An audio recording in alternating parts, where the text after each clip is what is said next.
Very good morning, all of you. You know that I have taught you all the chapters, whatever will come in your examination, and very soon I will send you the syllabus of half yearly examination. Today I will discuss about the subject verb agreement and about it exercise. So let us start. The first question is, truth and honesty are the best part of our life. आपको पता है कि आपका exam 24 से होने वाला है और 24 सितंबर से आपका एग्ज़ाम होगा और जो भी आपका सिलेबस है वो मैं जल्द ही आपके व्हाट्सएप ग्रुप में सेंड कर दूंगा, वहाँ से आप देख लीजिएगा। मैं जो कराऊंगा वो आपका रिवीजन कराऊंगा, तो रिवीजन के लिए आप रेडी रहिए। जो चीज़ें हैं उसको, और जो भी क्वेश्चंस मैं ग्रुप में भेज रहा हूँ आप रिप्लाई नहीं कर रहे, उसको देखिए और रिप्लाई करिए, तभी प्रिपरेशन हो पाएगा। ठीक है, चलो देखो, पहला हमारा है ट्रूथ एंड ऑनेस्टी। सत्यता और ईमानदारी are the best part of our life, हमारे जीवन का सबसे अभिन्न अंग है, सबसे अच्छा अंग है। बात भी सही है, हमारे जीवन में ट्रूथ होना चाहिए और ऑनेस्टी होना चाहिए, तभी हम आगे बढ़ेंगे। ईमानदारी से पढ़ाई करिए, सत्यता से पढ़ाई करिए, चीट ना करिए। तो इसमें आप देखिए ट्रूथ और ऑनेस्टी, ये दिख तो रहा है अलग अलग चीज़, लेकिन है एक ही। मैं कुछ वर्ड्स आपको बताया था, जैसे राइस एंड करी and rice, slow and study, butter and bread and butter etcetera. तो उसी तरीके से ये है, तो आपका यहाँ पर आर नहीं रहेगा, यही आपका गलत है, यहाँ पे इज रहेगा। तो पहला आपका करेक्शन मिल गया। दूसरा करेक्शन हम देखते हैं, लिखा है फायर एंड वाटर। अब फायर और वाटर ये अलग अलग चीज़ है, दोनों एक ही नहीं है। आप कहेंगे सर ट्रूथ और ऑनेस्टी भी अलग अलग है, बात आपकी सही है लेकिन उसका सेंस एक निकल रहा है। ट्रूथ और ऑनेस्टी का सेंस यही निकल रहा है कि दोनों अच्छी चीज़ें हैं, जबकि फायर और वाटर एक दूसरे के अपोजिट है। देखो अंतर दोनों, जैसे आपसे कोई पूछ देगा बताओ कि ये भी तो ये दो है, तो इसमें क्यों आप ए लगा दियो, इसमें भी दो है तो इसमें क्यों आप इसको प्लूरल मान रहे हो, उसको क्यों सिंगुलर मान रहे हो। तो सब जैसे ट्रूथ एंड ऑनेस्टी को हम सिंगुलर मान रहे हैं, तभी तो हम इज लगा रहे हैं ना, लेकिन फायर और वाटर को हम अलग अलग मान रहे हैं, क्योंकि फायर को बुझाना है तो आपको क्या जरूरत चाहिए, वाटर का। तो एक दूसरे के अपोजिट हैं, अलग अलग चीज़ें, इसलिए इसको प्लूरल आप मानेंगे। और जब आप उसको प्लूरल मान लेंगे तो प्लूरल के साथ क्या लगता है, plural subject plural helping verb लेता है। मैं बताया था, singular subject singular helping verb लेगा और plural subject plural helping verb लेगा। तो बच्चों यहाँ पे डज नहीं रहेगा, डू हो जाएगा, तो ये आपका करेक्शन है। माई अंकल एंड गार्डियन, अब देखो my uncle and the guardian रहता, या गार्डियन से पहले कोई आर्टिकल लग जाता है आपका, या पॉजेसिव प्रोनाउन लग जाता है, पॉजेसिव एडजेक्टिव लग जाता, सॉरी पॉजेसिव एडजेक्टिव प्रोनाउन नहीं, पॉजेसिव एडजेक्टिव लग जाता, तो ये आपका अलग अलग हो जाता है। तो जो मेरे अंकल हैं वही मेरे गार्डियन भी हैं, इसको गार्डियन बोलते हैं, गार्जियन नहीं, क्या बोलते हैं, गार्डियन। तो जो मेरे अंकल है वही मेरे गार्डियन है। इस वजह से बच्चों इसमें आपका हैज सही है, इसमें कोई मिस्टेक नहीं है, क्योंकि अगर अंकल और गार्डियन अलग अलग होते तब हैव लगता। अभी अभी आप में आपका अंकल और गार्डियन सेम है, इसलिए यहाँ पे हैज लगा है। नेक्स्ट हम देखते हैं 4। आप भी गेस करते रहिए, जैसे मैं जो बता रहा हूँ उसको आप जैसे नेक्स्ट वाला गेस कर लीजिए किसमें ये वाला होगा, फिर मैं जब बताऊँ उसके पहले आप सोचिए आपका सही हो रहा है गलत हो रहा है। वीडियो भी देखते रहिए। अगला है, जैसा आप देख रहे हैं कि a poet and a philosopher. आप देखो a poet and a philosopher दोनों अलग अलग चीज़ें हैं, एक एक नहीं है।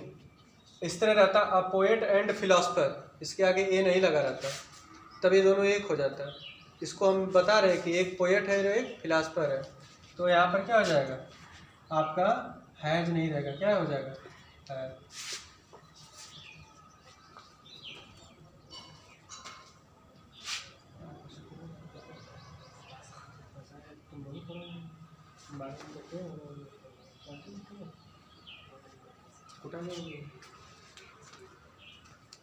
A poet and a philosopher, देखो इसमें पोएट भी अलग है और फिलासफर भी है।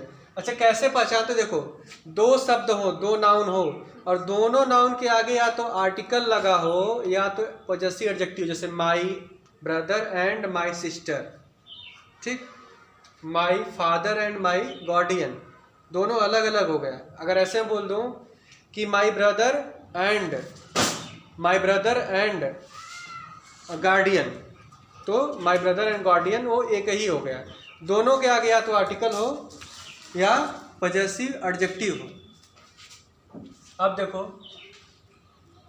अगला हमारा फिफ्थ वाला लिखा है every boy and girl are laborious. Every हो गया, ईच हो गया, नीदर हो गया, इधर हो गया, ये जितने आपके सिंगुलर को शो करते हैं। देखो यहाँ बॉयज नहीं है, इसीलिए एवरी के साथ बॉय आया है, यहाँ गर्ल आया है, तो यहाँ पर आर नहीं रहेगा, यहाँ पर हो जाएगा ईच। तो ये आपका मिस्टेक है, अच्छे समझो। फिर से मैं बता दे रहा हूँ, एवरी हो गया, ईच हो गया, इधर हो गया, नीदर हो गया, ये हमेशा अपने साथ सिंगुलर हेल्पिंग वर्ब लेता है। तो यहाँ every boy and girl is हो जाएगा। इसके बाद देखो neither of you knows English. Neither of you, तुम दोनों में से कोई नहीं, न तुम इंग्लिश जानते हो। तो आप देखो कि मैं बताया कि नीदर के साथ अभी कुछ सेकंड पहले मैं बताया हूँ कि नीदर के साथ, इधर के साथ, ईच के साथ, इसके साथ अगर ये सब चीज़ें आता है तो इसके साथ सिंगुलर हेल्पिंग वर्ब आता है। तो आप बताओ यू को हम सिंगुलर भी, आप बताए थे हम यू को हम सिंगुलर भी मानते हैं, यू को हम प्लूरल भी मानते हैं। अब देखो कैसे मैं बताता हूँ। जैसे मैं कह दिया यू आर अ स्टूडेंट, तो यहाँ पे जो स्टूडेंट हो सिंगुलर है ना, देखो यू आर अ स्टूडेंट। अगर मैं इसको कर दूं यू आर स्टूडेंट्स, तो यू के साथ प्लूरल भी है, इसका मतलब यू सिंगुलर में भी यूज होता है, यू प्लूरल में भी यूज होता है। लेकिन अब यहाँ पर ईदर आ गया, इसका मतलब यू यहाँ पे सिंगुलर हो गया, क्योंकि ईदर अपने साथ क्या लेता है, सिंगुलर हेल्पिंग वर्ब लेता है।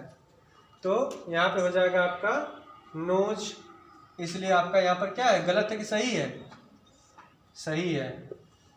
चलो फिर से कन्फ्यूजन में बता दे रहा हूँ इस वाले, फिर से देख लो।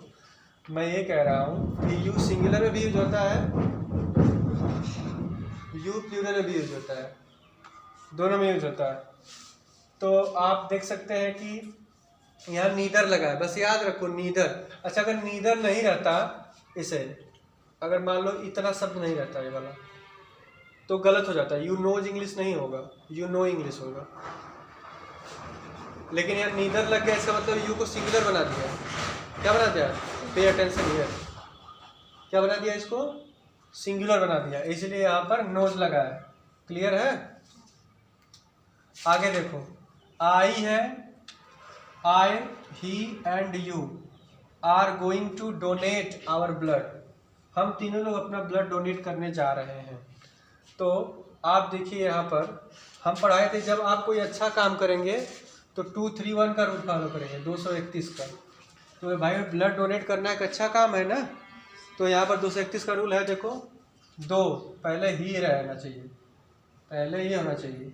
दो, तीन, तीन क्या है, अरे सॉरी दो तो ये है ना, तीन आपका ये है और एक ये है। तो देखो एक तो 132 हो गया, 132 हो गया, जबकि होना क्या चाहिए 231। तो सबसे पहले इसमें आप कर देंगे यू करेंगे एक नंबर पे, दूसरे नंबर पे आप क्या करेंगे, तीन, ए वाला, हाँ, और तीसरे नंबर पे आप क्या करेंगे, आई करेंगे। तो करेंगे आप यू ही एंड आई, ये हो जाएगा आई ही एंड यू की जगह हो जाएगा यू ही एंड आई के साथ, तब आई के बाद आर। हाँ, अगला देख लो। मैं बताया था कि जब कोई आप काम करें और उसमें तीन प्रोनाउन का यूज हो, तीन प्रोनाउन का या दो प्रोनाउन का, तो उसमें हम 123 का रूल अपनाते हैं, 1 2 3 का। बैड वर्क के लिए, बुरा काम, पाप हो, किसी से हम बुरा व्यवहार करते हैं, गाली दें या कुछ भी ऐसा है, तो वहाँ पर 1 2 3 123 का रूल अपनाएंगे। तो देखो यहाँ पर कौन सा है? ये 1 है, ये 2 है, ये 3 है। 123 आ रहा है। और गिल्टी है इसका मतलब अपराधी है, दोषी है, इसका मतलब सेंटेंस सही है। फिर से देख लो, यहाँ पर इस सेंस से निकल रहा कि कोई हम अपराधी वाला काम किए, तो इसीलिए यहाँ पर 123 का रूल होगा 1 2 3 का। इसका मतलब यहाँ पर मीनिंग भी तो निकल रहा है, बैड मीनिंग निकल रहा है, इसलिए आपका सही, इसमें कोई करेक्शन नहीं है। Many are absent from class, बहुत सारे लोग क्लास से एब्सेंट हैं, तो मेनी के साथ आर आया है तो यहाँ पे सही है, कोई गलत नहीं है यहाँ। आई राइट। अब देखो ये थोड़ा सा आपका क्वेश्चन आपको फंसाएगा। आप कहेंगे सर आप बोले थे कि singular subject singular helping verb लेता है, आप बताए हैं, तो आई भी तो सिंगुलर है, इसके साथ तब यहाँ पर क्यों नहीं एस लग रहा है? हाँ, तो बस इतना याद कर लो कि जो फर्स्ट पर्सन होता है, फर्स्ट पर्सन में आपका आई आता है, तो आई और वी अपने साथ हमेशा प्लूरल हेल्पिंग वर्ब लेता है। मैं पढ़ाया हूँ इसको, आपको मैं शुरू में बताया था कि आई ही एक ऐसा प्रोनाउन है जो सिंगुलर भी लेता है और प्लूरल भी लेता है। जैसे अगर यहाँ बोल दो आई एम अ टीचर, अब बताओ यहाँ एम लिया है तो सिंगुलर हो गया, लेकिन यहाँ पर राइट जो लेगा वो क्या है? प्लूरल है। मैं बताया था ना कि अगर इसको सिंगुलर बनाना तो इसमें यस जोड़ना पड़ता है। इतना क्लियर है। इसको आप ये देखो, बहुत इंपॉर्टेंट है बच्चों, एक क्लास 9th के लिए स्पेशली बहुत इंपॉर्टेंट है। तो इस तरीके से आप अगर इसको तैयार कर लेंगे तो 10 नंबर आपका कहीं गया नहीं, 10 नंबर आपका इससे फंस जाएगा। इस तरीके का, नॉट एकदम सेम नहीं आएगा, लेकिन इस तरीके का आ सकता है, इसलिए आप इसको अच्छे से पढ़ो।